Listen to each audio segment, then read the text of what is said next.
continues to intensify in Myanmar. According to the latest updates that have come in, over 180 people have been killed so far since the 1st of February. A mother in tears strokes the cheek of her child that has already gone cold.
To be able to stand on this stage tonight.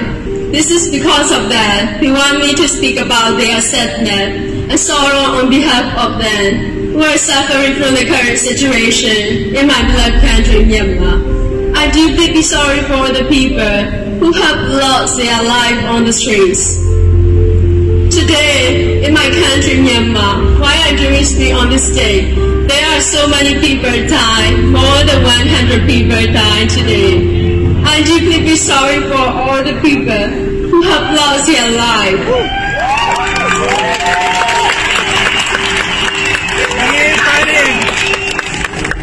The people from Myanmar, they are walking on the street for the democracy. I am also the one who working for the democracy on the stage right now.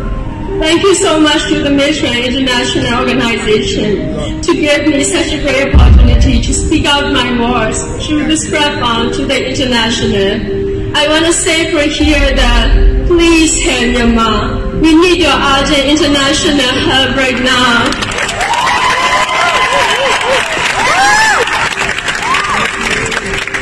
Let's create a better world with individual responsibility for the new generations. May the world be at peace with Myanmar.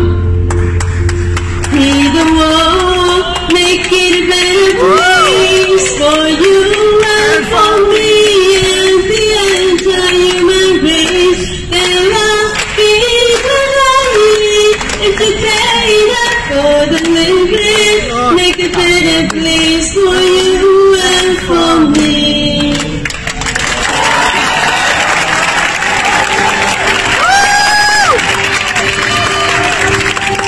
Thank you so much to Miss Grand Myanmar. Ladies and gentlemen, please.